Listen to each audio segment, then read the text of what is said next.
নমস্কার বন্ধুরা, রিঙ্কুর চ্যানেলে আমার সকল প্রিয় দর্শক বন্ধুদের ওয়েলকাম। আজকে আমি আপনাদের সাথে পটলের দোরমার দুর্দান্ত স্বাদের একটি রেসিপি শেয়ার করতে চলেছি, যেটা গরম গরম রুটি কিংবা পরোটার সাথে খেতে অসাধারণ লাগে। আপনি যদি আমার চ্যানেলের নতুন দর্শক বন্ধু হয়ে থাকেন তাহলে প্লিজ চ্যানেলটিকে সাবস্ক্রাইব করে পাশে থাকার অনুরোধ রইল। এই পদটি বানানোর জন্য আমার এখানে লাগছে পটল, মটর, ছোলা, সয়াবিন, আদা কুচি, রসুন কুচি, পেঁয়াজ আর লাগছে মৌরি।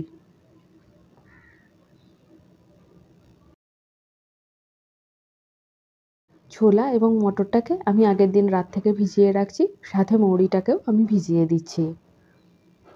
পরের দিন সকালে উঠে এই সব কিছুকে পেস্ট করে নেব। এবার আমি পটলটা কেটে নিচ্ছি।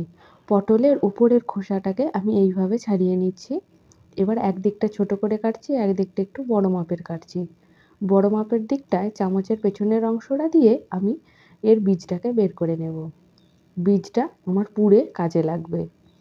দেখুন, এইভাবে আমি পটলের দানাটা বের করে নিয়েছি এবং ধুয়ে পরিষ্কার করে নিয়েছি। কড়াতে সর্ষের তেল দিয়েছি। তেলটাকে খুব ভালোভাবে গরম করে নিয়ে ওর মধ্যে আমি পটলগুলোয় আগে লবণ মাখিয়ে নিচ্ছি। এইভাবে ভালোভাবে লবণ মাখিয়ে নিতে হবে। লবণ মাখানো হয়ে গেছে, এবার আমি গরম তেলের মধ্যে ছেড়ে দিচ্ছি। এবার পটলটাকে আমি ভেজে নেব হাই ফ্লেমে। এবার পটলের দানা বা বীজ, পেঁয়াজ, কাঁচা লঙ্কা আমি পেস্ট করে নিচ্ছি। পেস্ট করা হয়ে গেছে। এইবার পটলের একদিকটা ভাজা হয়ে গেছে, এবার উল্টে আমি অপর পাশটাও ভেজে নেব। হাই ফ্লেমে মিনিট 6 সময় ধরে পটলগুলোকে ভেজে নিচ্ছি। ভাজা হয়ে গেছে, এবার একটি আলাদা পাত্রে আমি এগুলোকে তুলে নিচ্ছি।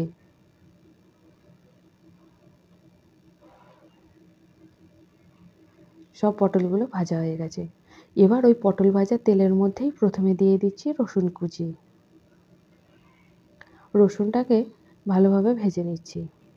রসুনের কাঁচা গন্ধটা এবার চলে গেছে। এবার ওর মধ্যে আমি সয়াবিনের কিমাটাকে দিয়ে দিচ্ছি। এবার এটাকেও আমি একটু মিনিট 2 সময় ধরে ভেজে নিলাম। এবার ওই পটলের দানার পেস্টটা দিয়ে দিলাম। এইবার দুই রকমের ডালটা দিয়ে দিলাম। এইবারে দিয়ে দিলাম মৌরি বাটা, আদা বাটা। দিয়ে দিচ্ছি স্বাদ মতো লবণ আর 1 চামচ চিনি। এবার এই সব কিছুকে আমি লাল লাল করে ভেজে নেব। এর মধ্যে দিয়ে দিলাম গরম মশলার গুঁড়ো 1 চামচ।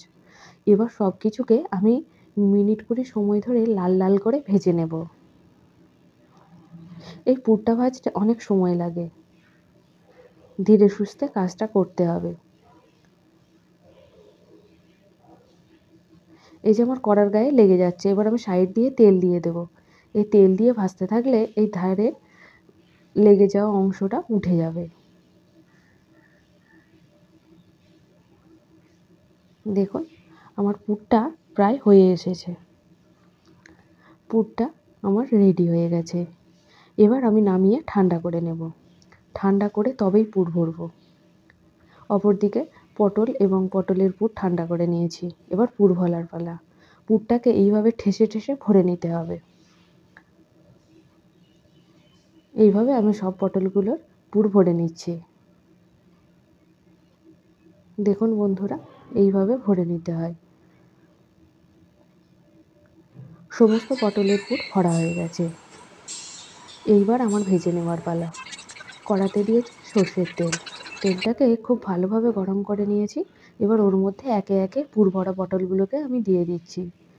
এবার মিডিয়াম টু লো ফ্লেমে আমি এগুলোকে ভেজে নেব। আগের ভিডিওটিতে আমি পুর ভরা গ্রেভি সমেত পটলের দোরমা রেসিপি শেয়ার করেছি। এতে পুর ভরা পটলের দোরমা ভাজার রেসিপি শেয়ার করছি। একদিকটা ভাজা হয়ে গেছে, এবার উল্টে আমি অপর পাশটাও ভেজে নিচ্ছি। দেখুন কেমন লাল লাল হয়ে গেছে। তৈরি হয়ে গেছে পটলের দোরমা। এবার গরম গরম পরিবেশন করুন।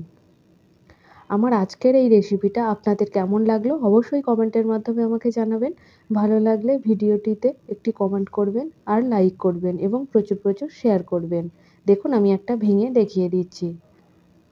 কেমন ঠাসা পুর আর খেতেও অসাধারণ হয়েছে আর নরম তুলতুলে। আজকে এ পর্যন্তই। আবার আপনাদের সাথে দেখা হবে অন্য একটি পর্বে, অন্য একটি নতুন ভিডিওর সাথে। ততক্ষণ সবাই ভালো থাকবেন, সুস্থ থাকবেন, সাবধানে থাকবেন। ধন্যবাদ।